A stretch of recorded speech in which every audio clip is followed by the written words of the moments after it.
Hey everyone, welcome to another episode of Wholesaling the Cool Way, aka cool wholesaling real estate investments and stuff like that. Um, we're a podcast that talks about real estate investing, and we share real world insights, tools, and strategies to help you succeed in real estate investing. Our purpose is to bring you some value to help you close your first deal or your next deal and change your financial future.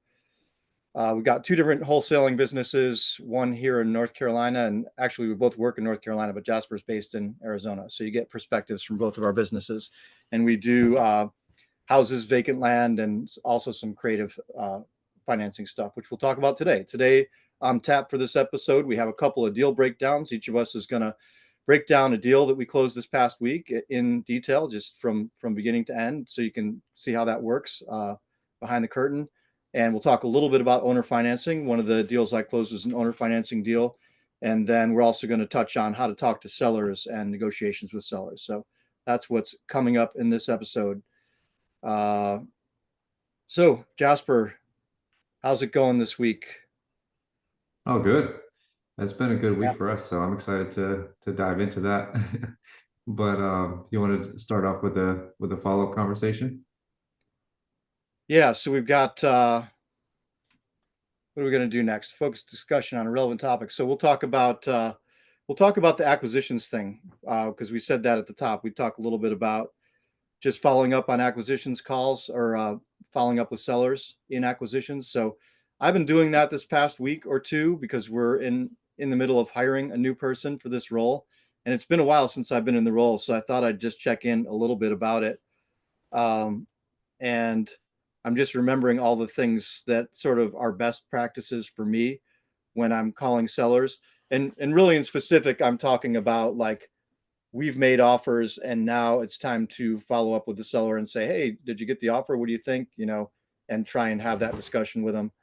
Hmm. So yeah, I'll just go through the basics. Mindset wise for me, I like to try and make it as lighthearted as possible and try and make a game out of it and just like be positive with people and be curious. Curiosity is a big one for me. Just rather than any confrontational things coming up, it's just being more curious about what people are saying. Like, oh, you think your property is worth more than that? Did I miss something? Is there, what is it that makes you think it's worth blah blah blah? Or can you tell me more about that? Or, or I'll ask things that also will maybe cause people to think twice about why they're valuing their property so high.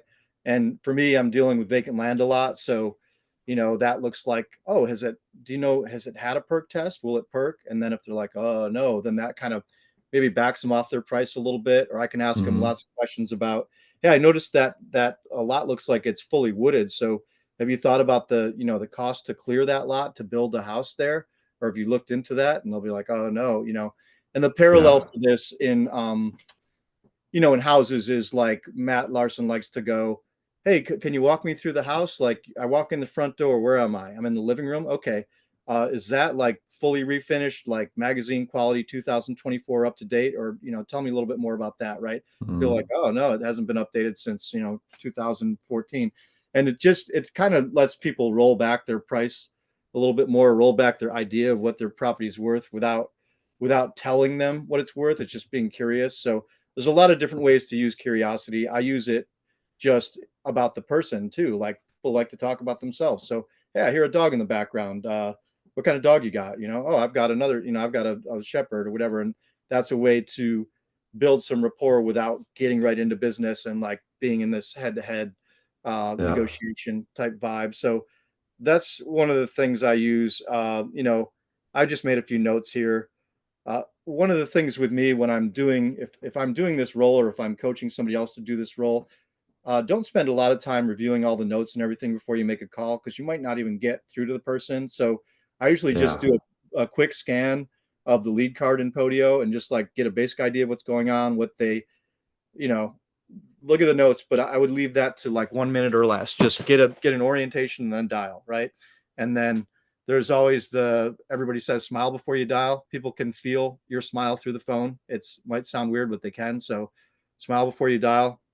Um, when I talk to somebody, I like to take charge right away and not you know, be not necessarily forceful, but be very clear and very, be a leader in the conversation. So, for example, hi, John, it's Mark. I'm just calling you to follow up on the offer we sent. Did you get a chance to look at that? And they're like, whatever. Did you send me an offer? What offer? That kind of thing. And then we can have a conversation. I usually like to ask people, did I catch you at a bad time? Because then that's part of a go for no principle, which we've talked about here before. Like, oh no, you didn't catch me at a bad time. I got a couple minutes. And then you've kind of got permission to chat for a few minutes.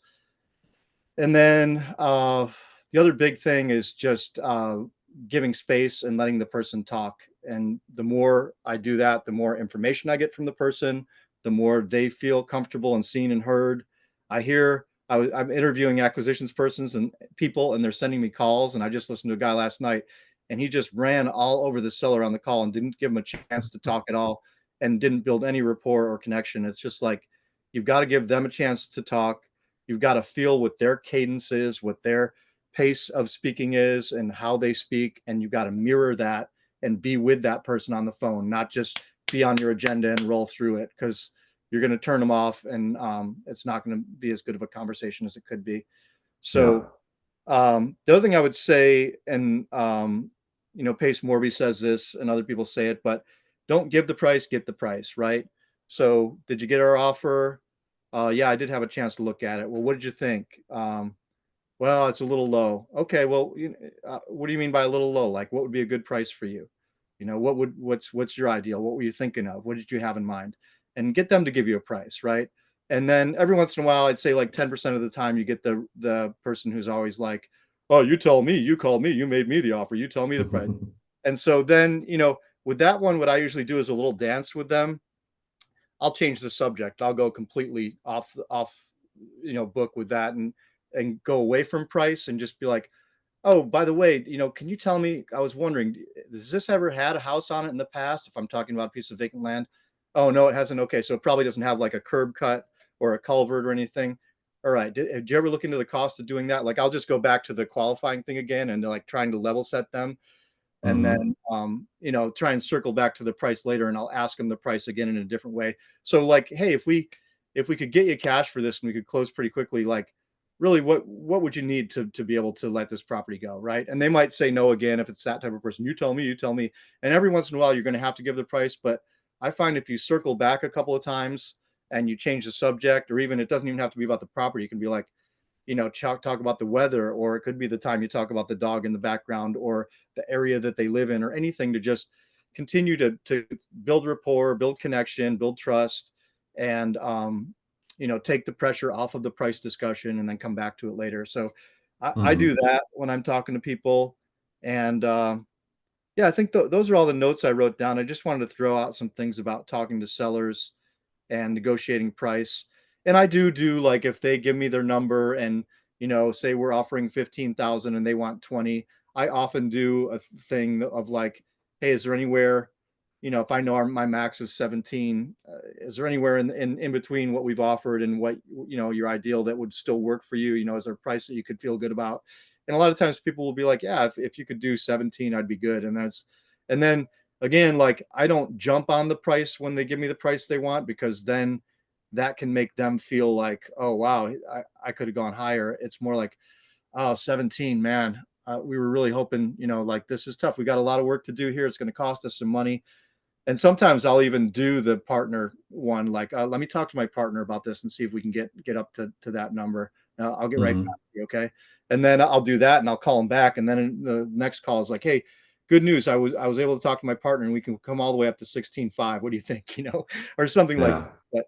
But so you can do it as a one part thing, but even if you do it as a one part and you want to take that 17, I would suggest really making it feel like it's painful on your side, like, oh man, 17, you're really driving a hard bargain here. You really, okay, so if I could do 17, you're saying this would work today, and we can get this done and lock it up, and get a contract signed. And if they say yes, and okay, man, well, this is tough. It's higher than I want to spend, but well, let's do the 17. I want to make it a win-win, right? Go that way rather than just be like, yes, 17. So those are some things. And I don't want to go too long on this, Jasper. I want to give you a chance to chime in on it. I know you've been taking some seller calls too. So any thoughts you have about talking to sellers, or anything I said, any feedback? Yeah, no, I think that was great. I pretty much probably said everything that I would say also. So I love that. Just overall, just kind of recapping kind of what you said, because I think it was all great points. But, first and foremost, kind of being a consultant, having that curious approach and just wanting to find out more about their situation, and the property, but more so kind of figure out their situation, why they're even entertaining your offer in the first place. That's very important. Yeah. And then, pretty much just everything you said, I would echo, but maybe a couple things to add so I don't just do that. I would say for negotiating on price, one thing I like to do, which is similar to what you just shared, but let's say, there's a five or $10,000 gap between your max offer, what you came up with, and their lowest price they're saying they're willing to take. One thing I like to do is just come up in smaller subsequent jumps, if that makes sense. And so let's say they're at 20 and I'm at 10, for example, 10,000. And let's say, you ask them that, what would you consider somewhere in between? Like, I know we're kind of close here. I want to make a deal work with you. Let's say they come down, for example, maybe like 16,000 or something. So what I like to do is, instead of immediately like splitting that gap with them, I might come up to like 11.5 or 12, and same thing you just said, make it kind of feel like it's a big jump to come up that high for you, and kind of further solidify what you've already talked about. Maybe there's certain repairs you talked about the property, mention those to them again, and kind of what am I looking for? Just re-emphasize why your price is what it is. But then let's say if I came up to 11.5 first and they came down to 16 in this example, let's say they come down like another 2,000, for example, and now they're at 14, I'm at 11.5. Now, instead of making another $1,500 jump, I do half or less of what I did the first time, if that makes sense. So I would come up maybe only $500 this time.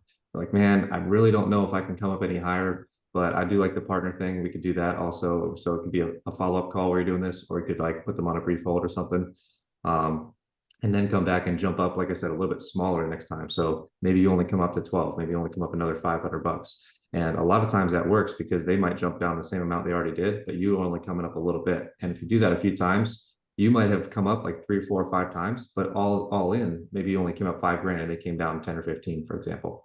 So you don't want to like win the negotiation, you want to make it a win-win for them. But in that case, I've noticed that it's easier to stick to your kind of max allowable price when you're doing smaller jumps like that, rather than jumping up 5 each time. And that adds up real quick.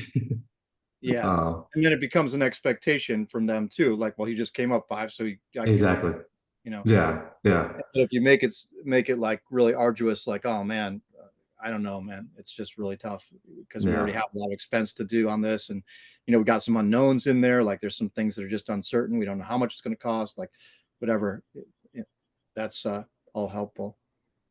Yeah, for sure. And I know we're kind of talking about offer follow-up, but just on the initial offer, another thing we like to do that I'm sure you guys do as well is just giving a very specific offer. I've noticed that really Yeah. helps when you're giving out offers. Instead of giving out 50,000, for example, give out 48,525, for example, like something like that. Just give out a very random number that makes it appear like you did your research, even though you did, but just don't give out that full, like, a round number. Like, give out a random number, and that really helps. I've noticed, just like I said, make it seem like you've really stretched your dollar and tried to come up with an exact figure for this person. So I think that helps with psychology. It's a great Um, point. Yeah. yeah, and then also when they come to an agreement, I found it's very important to kind of pull away when they give you that acceptance, and especially like you said, like if they come down to a price that works for you, don't jump on it, like you already said. But let's say you guys agree on price on the phone. It's very important to kind of do some sort of pull away there, like just before you even send them the contract. Just like, are you sure? Like, is there anyone else you need to talk to before we go through with this? Are you like, do you want to do some more research on your end? Have you come back to it, if you didn't do this earlier in the conversation, come back to this where you're like, hey, have you ever thought about listing this with a real estate agent? Like, it's probably going to be your best option to get top dollar for this property, and kind of come back to maybe some of the things you talked about earlier in the call, and just re-solidify their commitment to you. Because if you don't do that before, I've noticed a lot of times that does come up along the road when you're trying to close it, and then they might back out, they might ghost you, and it might cause problems down the road. So I found every time that we do that, and we kind of do that's a slight pull away before we actually, commit, send them the contract. That really helps too. So I would definitely recommend that. And Even like the then, blankets one, we do this sometimes, is like, is there any reason you can see yourself changing your mind or backing out of this contract? mhm, It's like, oh no, I would never. And then that goes into a psychology piece of like, when a person says they would never back out, or they're not that type of person, then it's a lot harder for them to back out later on because they've already said that they wouldn't do it, or they're not that type of person. exactly. Yeah.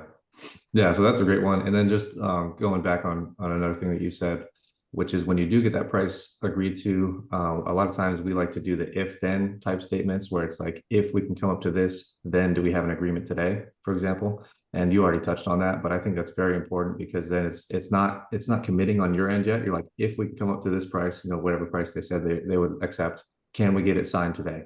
I think that's very important because it's the same thing you just said. Then they're giving you a verbal commitment right there. And then if you call them back in an hour and they're like, oh, I got another offer for this price. Well, wait, Mr. Seller, I thought we had a deal. If we could come up to this price, I got it approved. And now what happened. And then you can kind of do that. Yeah. So I think that works well too.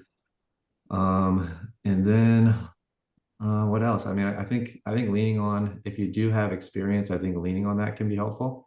So if you do have like a certain track record, for example, I think leaning on that can be helpful if you do have a certain number of reviews, or even if you just have like a good looking website, or if you've had a few recent deals closed. It doesn't have to be hundreds of deals, but let's say you closed a few deals already this year, you can point them to that and just be like, hey, look, Mr. Seller, I'm very familiar with this market. We already just bought 123 Main Street, not too far away. And we'd love to make it a smooth transition for you, just like we did for them. And you can kind of lean on past experience in that way. Even like I said, it doesn't have to be hundreds of deals, but if you just recently closed, like just tell them a story of a recent seller you helped out. And a lot of times that can help too. Like I've noticed a lot of times when sellers are dealing with tenant occupied properties who are giving them issues, we've dealt with a lot of those over the years. And so it's good to just tell a story about that sometimes, where it's like, hey, look, I know this is giving you a big headache right now, but we actually just dealt with a seller just like this, and it's true. And they just had the tenants, they weren't paying, they tore up the house, they didn't know if they would ever be able to get them out. We offered them we offered them a lower price than we would normally offer, but in exchange, we agreed to take over the eviction for them after we close and after they get paid. And that's not something that's going to work for every seller, but for Mrs. Sally, for example, it really helped, relieve that headache for her. She was able to get paid. We handled the eviction after closing, and she was able to wash her hands of it. Like, how does that sound, for example? And a lot of times they don't even know that that's an option. And so a lot Yeah. of times that can help. And last thing I just thought about, I was saying that is that we do this all the time, right? Like we're making the same pitch kind of over and over and over. So it can get tedious in your head, I think, for me at least. But a lot of times these sellers, even with, investing in wholesale and becoming more popular, a lot of times it might be their first time hearing this exact offer. And so even though you think it might be so saturated or whatever, they might never heard this exact offer before, where you're doing a lot of benefits here. So first of all, you're closing cash, so there's no financing contingencies or anything like that. You're buying as is. So if it's a house, for example, there's nothing they have to fix. They don't have to clean up the junk. They don't have to paint the walls. They don't do anything. And so a lot of times you want to remind them of that because they might not even know that. And also one thing that I've noticed, especially, is like the junk removal, for example. We've had a lot of sellers where we're following up on their offer and they're like, well, I do want to sell, but I just haven't been in the property in a while. And, there's so much stuff that I've left behind, and I have to get my son over there to help me out, clear it out, for example. And we're Yeah. like, well, Mr. Seller, did Mike not tell you? Like, we take care of all that for you. You can leave behind anything you don't want. And a lot of times when you say that, you're like, what, really?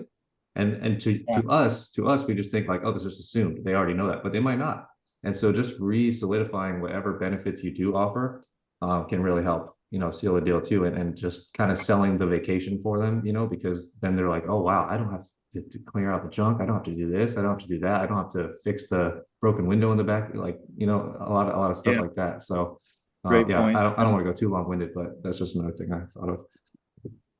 Yeah, it's a good point. And just briefly, the psychology too around it is just to remember when you're dealing with these people, it's kind of to piggyback on your point, but a lot of people are selling one or two or three properties in their whole lifetime, and we're dealing with sellers all day, every day. So it's just slowing down enough to remember that this is a big deal for a lot of people that you're talking to. It's a very big deal. It's a big chunk of money for them. It's a property they might have had for a long time. They might have had it passed on from a family member, whatever it is. So being sensitive to that and not just, uh, being a hammer and having them be the nail because this is what you do all the time. Uh, that's just something to add to that. Yeah, definitely. Yeah. But yeah, I think that's a good chunk to chew on for a little bit around negotiating and talking with sellers. That's a bunch of our experience. Hopefully that's helpful. Leave in the comments if you have anything that we missed or didn't think about, or something that you use, or uh, anything else that we can answer to. And we'll move on to our next segment, and that'll be, we're going to check in about some deal breakdowns. So I think we each closed at least one deal this week. So we're going to talk about that. And Jasper, do you want to lead off and just break down the deal that you closed this week, and then we can switch over and I'll talk about the one I closed. Yeah, definitely. I'm trying to pick which one to be the best story. Fortunately, we did have multiple closing this week. Like I shared Nice. on our last pod, I think February was rough with a bunch of closing delays, but we finally kind of had like a windfall with a lot of those closing this week. So that was great. How many did Um, you close this week? we closed 7 overall. This week? Well, they were all supposed to close in February, so it sounds great, but it was like we closed 1 in February. So thank you. That's amazing. But again, we closed 1 in February. So, and I mean, the lesson there is like for anyone who is, doing this business consistently, you're going to have those slow months. And thankfully, we still closed 1 because it feels good to keep that streak alive. Like I don't remember the last time I closed 0, so that's nice. But it was still only 1, which is frustrating. But thankfully, we had a bunch of these closed this week. So, kudos to Giselle and my team for working super hard and getting all these lined up. But yeah, we had a I don't know, man. There's like so many stories on all these are all difficult. That's why they were delayed. Um, but I don't know which one I want to go into. Um, I think I'll go into this one in Raleigh. So this deal I had it was a referral deal, and so grateful for that because I closed 2 deals this week that were referrals, and that's something I'm working on, building. And so if you Yeah. do have anything in North Carolina, send it to me. Be happy to pay you a referral fee. But this one was in Raleigh. It was a house in Raleigh, which is great because I don't get too many of those. And so this real estate agent reached out to me. I think it was because of some of the stuff he saw me post on Facebook. And we had talked, over the years as well. But anyways, he reached out to me. I think this was like November or early December. He reached out to me with this property, and I gave him like my offer on it. And I'm not sure if he ever related to the seller because I pretty much never heard back.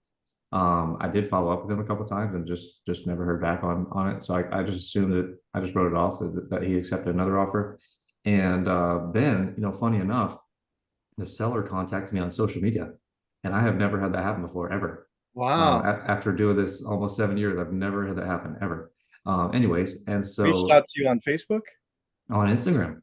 And so Wow. I never ever had that happen to me before. Anyways, so he reached out to me and he was like, "Hey, realtor name referred me your information and said that you were interested in this property." And I was like, "Absolutely." And we were just here messaging on Instagram. And I was like, "Wow, is this real?" I was just so shocked. And it was like a testament because at this point, this was January, when he first reached out, and I've been posting, I think since October consistently. And so I was like, wow, I get deals from sellers on social media. Like, this is crazy. Now, it wasn't fully organic because obviously it was a referral in the beginning. That's how he even got my information. But anyway, so we messaged on Instagram, kind of went back and forth a bit, and I reran my numbers. And, unfortunately, just based on kind of the way the market turned, we were actually a bit lower because, like I said, this was in November, I think, that I first offered him. And so we were a bit lower now. And he sent me updated pictures and everything. And I didn't really think he was going to accept it because it was like, I think 20,000 lower than I'd offered him before. But just based on the pictures he sent me and stuff, it kind of needed some work. And so anyways, we gave him that offer and he was just like, man, I was really hoping to get this. Like, what can you do? And I think I came up like a few thousand, but I was pretty close to my max already, what I gave him. And he was just like, man, I really want to get this. And I was like, well, I totally understand. Just let me know if anything changes. And that's where I left it with him. And so again, I just wrote the deal off again. And he reached out to me, I think like a week later or so, and he was like, I'll take it. And I was like, wow. And again, this was on Instagram. We were just messaging. We hadn't even spoke at this point. And so I was like, wow. And so at that point, I just called him up. He gave me his number. I called him up, and he was already ready to roll. So I basically at this point, it was like a quick kind of report call, but also like the DocuSign walkthrough call. Like we walked through our sellers for all of our contracts, and so that was pretty much it. And he just signed it. He did give me his ex-wife's email, and I had to send it to her as well.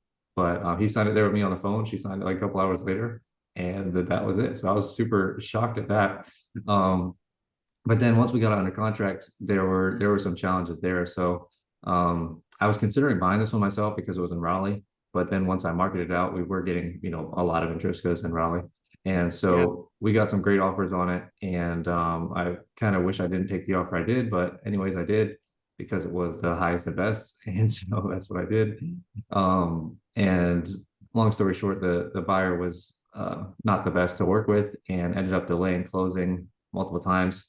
But to his credit, one thing that he did, which was great to kind of appease the seller, was that we were hoping to close this on, I believe, the 28th or slightly before of February. And so the seller was counting on that. And in this case, this guy was in a bit of financial distress. That's kind of why he was selling, and he was a little bit behind on his mortgage and stuff. And so he was just really frustrated, and rightfully so, because we were delaying closing. And so I reached out to the buyer and I was like, dude, like this is on you. Like I really need your help here. And so basically he gave us a $5,000 deposit, and he just agreed to release that in full to the seller as a due diligence. And so we just had him sign a release. The attorney wired it straight to the seller on the date we were supposed to close. And that kind of helped. But then we were supposed Nice. to close the following Monday, and it just, was getting delayed. Thankfully, we finally closed this past Friday, but the buyer delayed it till like almost the end of the day. And so we closed on Friday, but they wired the seller's funds at like 5 o'clock. So he's not even getting paid till Monday. So he's still a bit upset as we're doing this podcast right now. Which is frustrating, but it's still a win overall because it's like it was a referral deal. So since we closed Friday, even though I haven't been paid yet, I already paid out the agent, and he was happy, and hopefully we can work together more. And his ex-wife was totally happy. He was just a little bit frustrated with us, so she left us a positive review, which was great. And hopefully he'll be happy Monday once the money hits his account, and then we can follow up with him then. But yeah, I try to kind of keep that short, but it was a huge win for me because it was a referral, first of all. Second of all, the seller reached out to me on social media, which was awesome. And At literally, first, yeah. literally 6 months ago, I didn't even have Instagram on my phone because I was like, I'm not doing social media. And so if I didn't have that, I would have missed a steal. And so that was kind of cool. And then, overall, it was a great profit deal for us. And we're going to give him 14 days after closing, to move out. So that was good too. But yeah, Nice. yeah. So will you ask him for a review even though he had some hard times and was upset? Like, doesn't that feel risky to you that he might leave you a 3 or a 4-star review? Yeah. So what we do typically is like, well, typically it's not me, but typically our acquisitions, in this case, I was acquisitions, but typically our acquisition team, whoever contracted the deal, will reach out to the seller for just a thank you call after closing. And kind of based on that is whether or not we're going to ask for, the review, kind of based on their tone and how Yeah. they're interacting with us. So yeah, this one, I'll call him tomorrow after he gets his money. We'll see how it goes. But yeah, it's kind of 50-50. So if he's super happy, then yes. If he's like not, then probably not. So, Yeah. yeah. Yeah. We don't, that's a good practice to do a follow-up call. I'm not sure if we're being consistent about that in my business. I think we do an email, but I'm not sure that we're doing a call. Yeah. So that's a good practice to have. And then it does, like you said, it gives you a gauge on whether or not Yeah. that person is somebody you're going to ask for a review, because we really only want 5-star reviews. Yeah, for Uh, sure. well, thanks for sharing that. I can jump into the one I closed this week that I was going to talk about. So we closed a piece of vacant land, and I made some notes on this. I'm going to look down at my paper a little bit because it's Jasper can go through his Prodio faster than I can.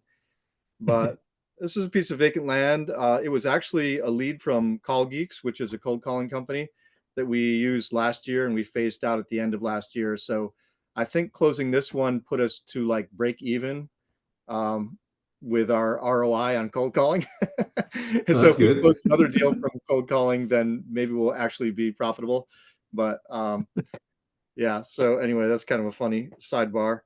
But this one looks like we got the lead on October 30th of 2024, and then we contracted it on October 14th of 2024. So, Nice. I mean, not in October, November 14th. So we contracted it like 2 weeks after we got the lead. But when you look at the time we got the lead until closing, right? We got it on October 30th and we closed it March 6th.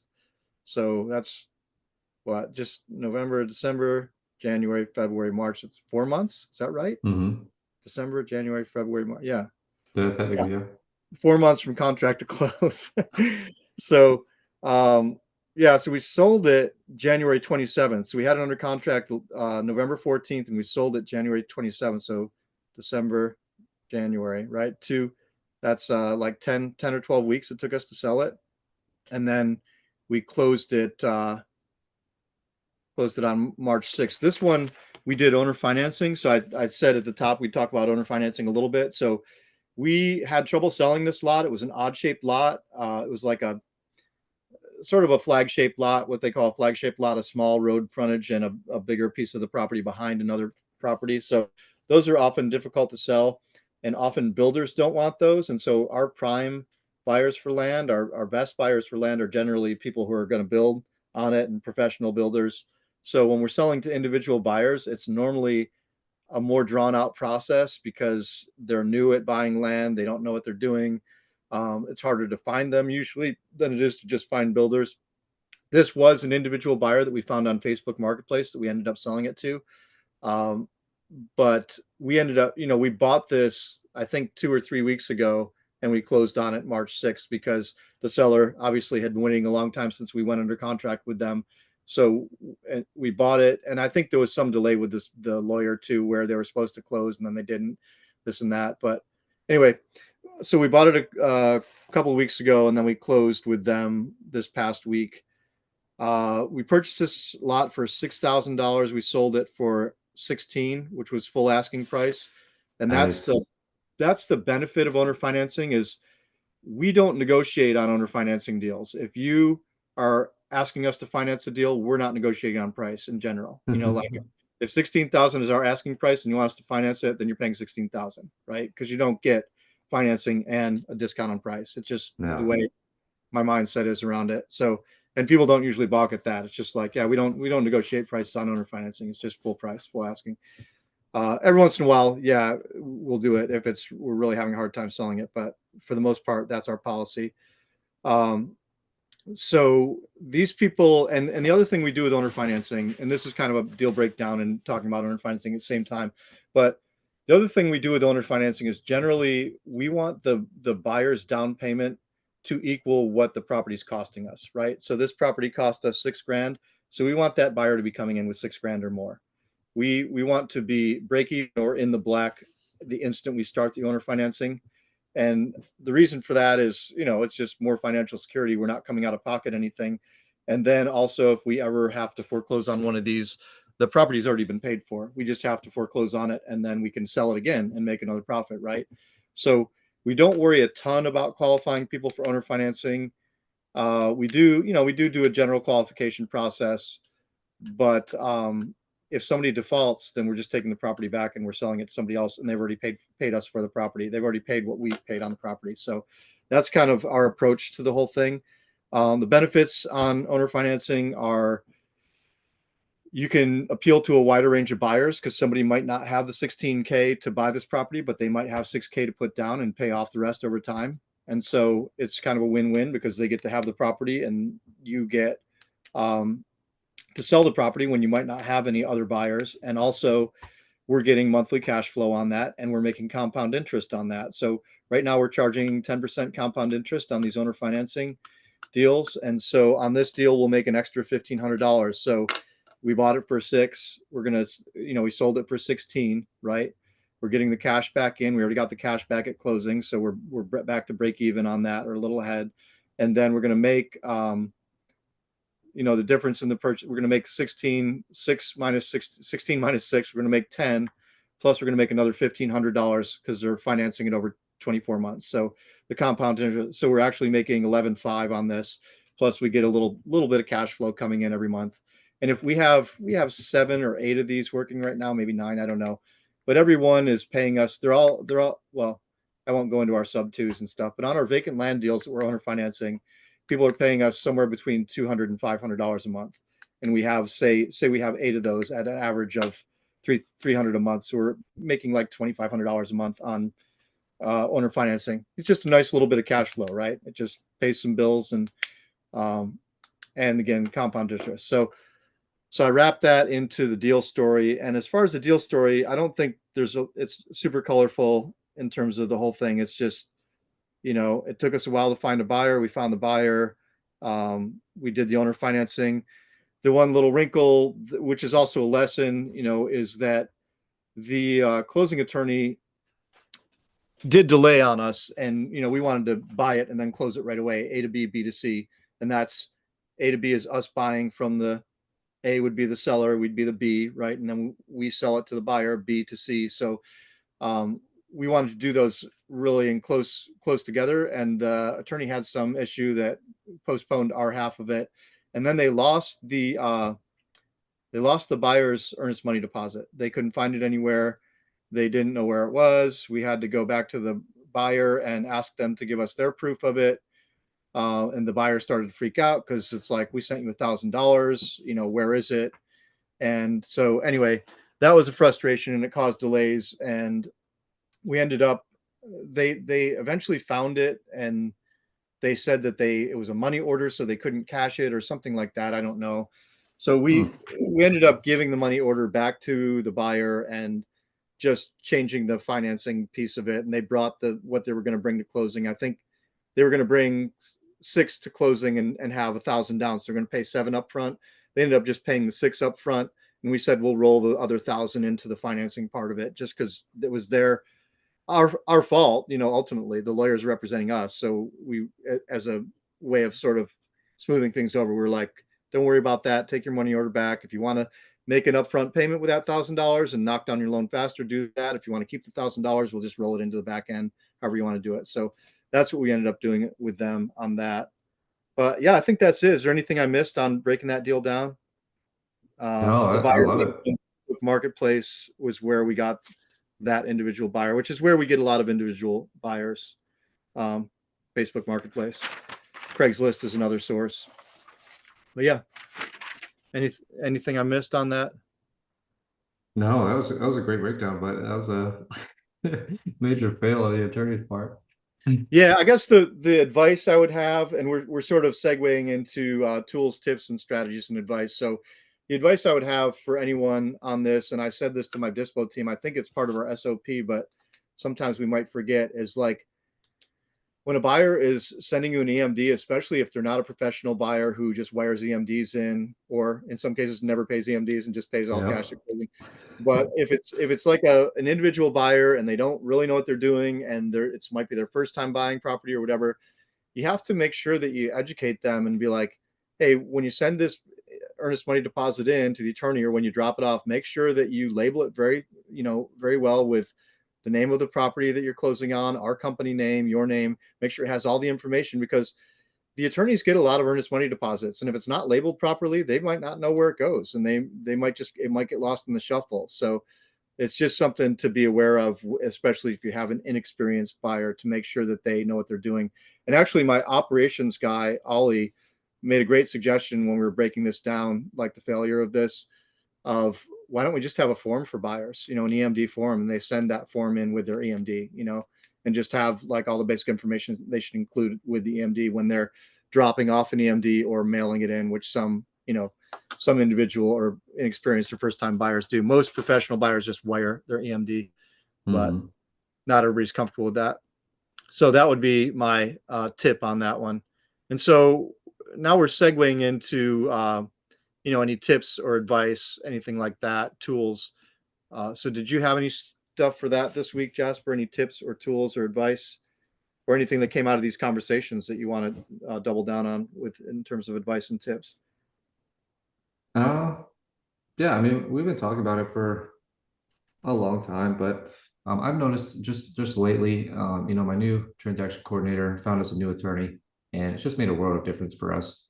And I don't want to turn this into a vent session by any means, but just when you are getting started, or even once you've already been started, just continue to always be on the lookout for more attorneys. Continue to review, or not review, interview attorneys, and continue to just add to your database, kind of similar to buyers. Obviously, you don't need thousands of attorneys, but if you have like 5 rock star attorneys, for example, which I don't currently have, that would just make your life 10 times easier, because I feel like we found one lately. I don't know, it might be a little bit too early, but they've been the best I've worked with in a while. And if they become like that rock star, and just imagine having 3 to 5 rock stars that you can kind of spread your deals out, it just makes your life so much easier.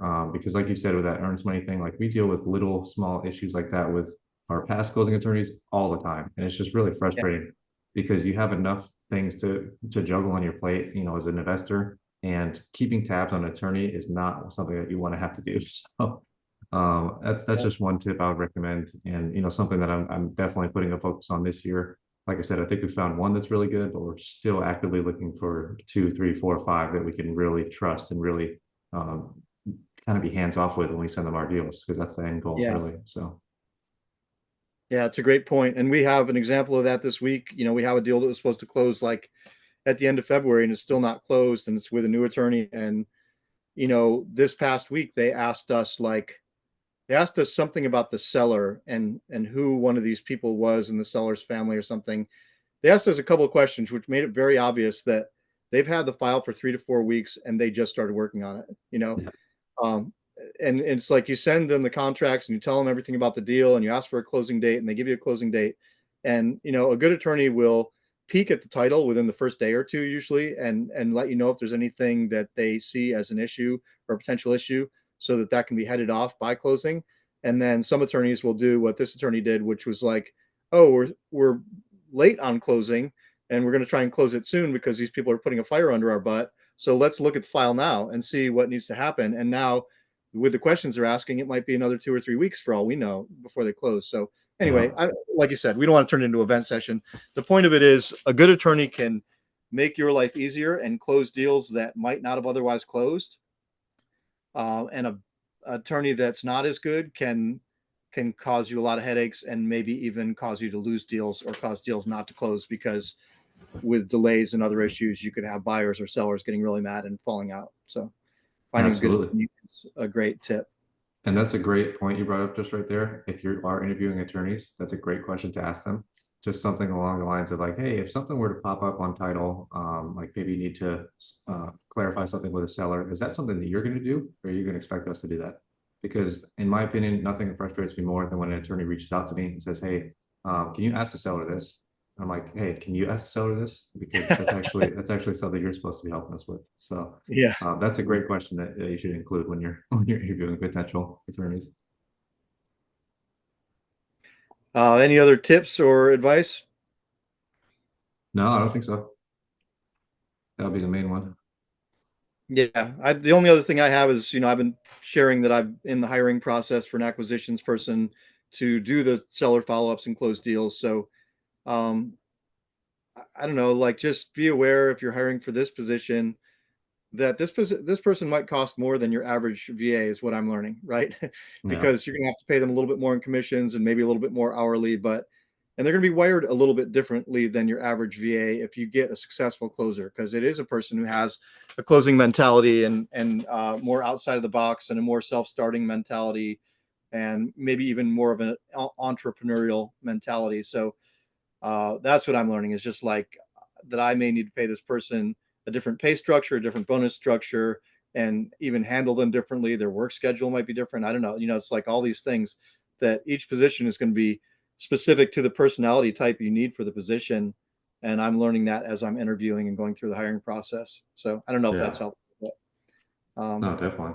just a thought I have about hiring. If you are in a place where you're ready to hire a closer, which if you listen to Jasper's interview of 2 weeks ago, that was a big turning point in his business when he hired somebody who could really close contracts for him and really have those skills and the ability to do that. And the guy that Jasper hired, you know, I know some backstory about him. He works for a company that provides VAs and trains them, and he was like he's been the leading guy multiple times among their closers in that company, right? He's like won the award for top guy for getting contracts and closed deals and all that stuff multiple times. So like he's worth his weight in gold because he basically transformed your business. And I guess that's the point is if you're ready to hire a closer, just it might not be the same. I think I went into it because my current person who's closing a lot of deals, I trained them from scratch, from zero.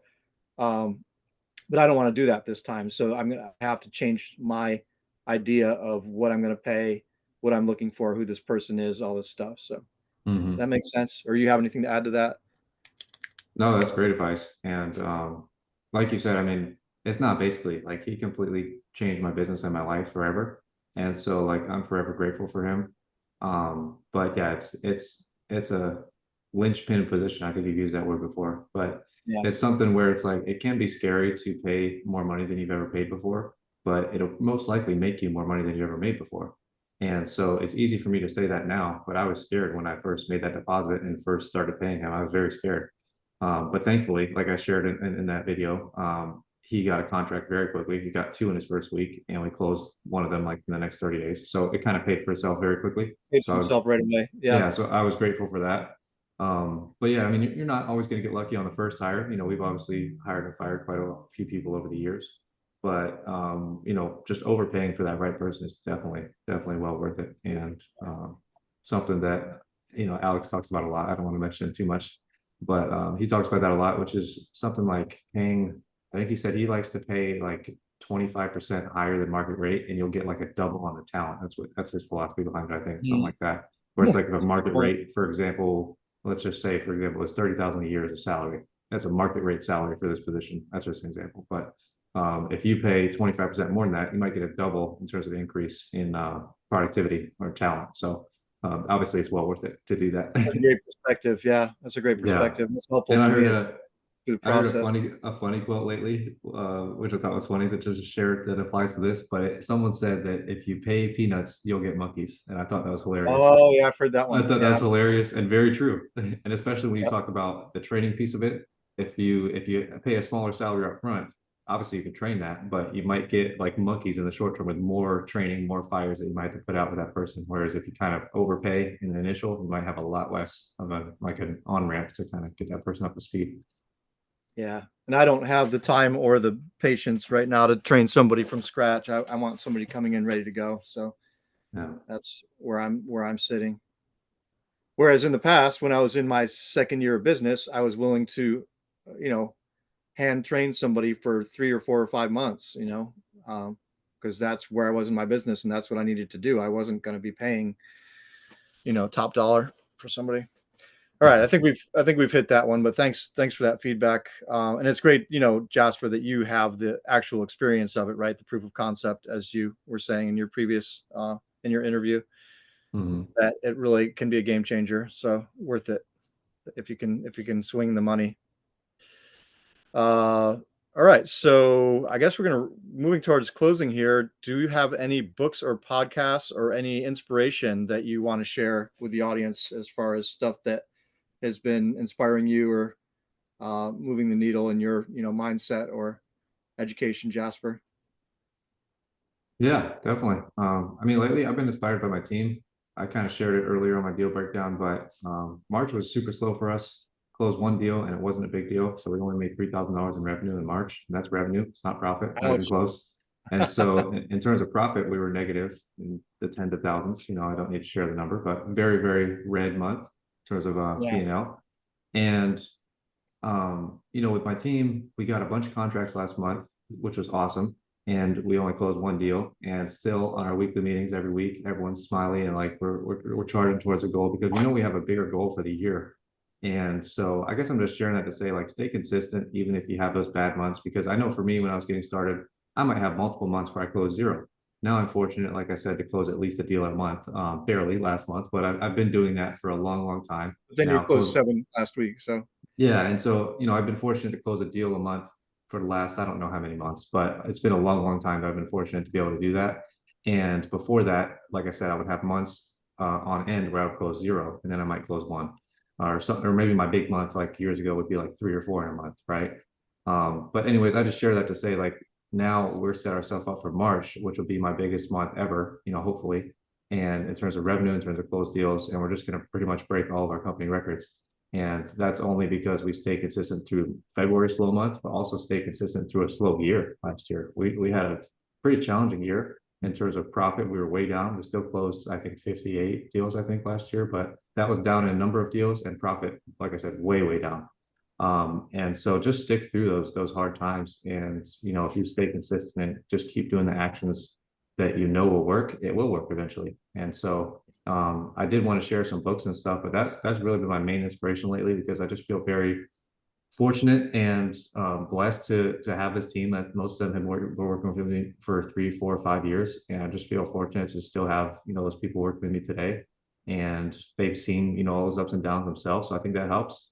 But I guess I just wanted to share that for anyone who might be going through a rough patch, whether it's a rough month, rough year, rough couple of years. It only takes one good month to turn all that around. And so that's my point that I'm trying to drive home. So yeah, that was a little share. that's a great point. I think the thing that when I listen to you talk too, it's like the law of big numbers, right? Is like if you're consistent every month, you might close one deal in February, but you might get seven, the first week of March. It's just like in real estate, it doesn't come like four deals, four deals, four deals, four Yeah. deals. It's one deal, seven deals, zero deals, three deals, and I think Yeah. that's what they call the law of large numbers, that if you make your effort consistent and you quantify it consistently the same, that you will get the big number that you want, but it might not come, straight line. It might come in a line like this, but it'll even out over time. Yeah.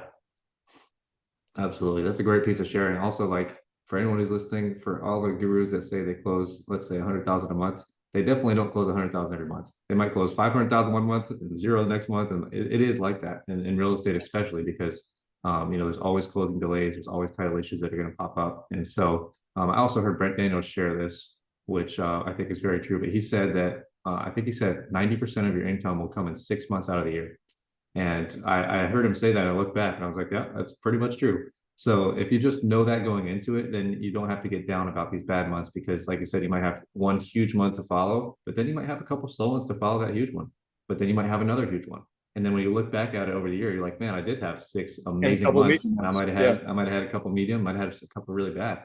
But yeah, I thought that was a cool mindset shift too, just to look for those 6 huge months rather than trying to force it to be every month. Like every month I want to make 100K, for example, but you might have a huge month, a couple slow months, so it'll all even out for sure. Yeah. Good point. Do you have anything else for inspiration, education, tips? I mean, I guess we did tips. Yeah, I feel like I went really long-winded there. I'll just share quickly. I've been reading Elon Musk, his new book. Well, it's not his new book, but a new biography on him. I really enjoyed that. It's kind of just every chapter is a different chapter in his life, which I thought was really cool. And so I'm about halfway through now. I'm on his second life, the chapter on his second life. But I just really enjoy that just to see or hear some of the anecdotes and the stories about him, and just some cool stories about how like he's a very hard driving type person, and like he's not afraid to call people out when they make mistakes. And so like for example, he would fly. They were doing this launch of the first rocket when they ever tried to launch in like this tiny little island in the tropical I don't even know, like somewhere close to Thailand, I think, but it had like a US military base on it or something. I don't know. But Elon flew, like it takes like 3 flights to get there because it's such a small island. And they like messed up on the first rocket launch or something. And he flew there and like found the exact issue that they did wrong and like was berating the engineers, and he was like, this is what you need to do to fix it, blah blah blah. And I was just thought that was so cool. And they shared a bunch of other stories about that. But it's just cool. That's just kind of more inspiration for me to just see how successful he's been in every endeavor, which is really cool. It's like he built PayPal and he built SpaceX and he built Tesla and he built Starlink. It's just like incredible. It's because he has no limits on his mindset.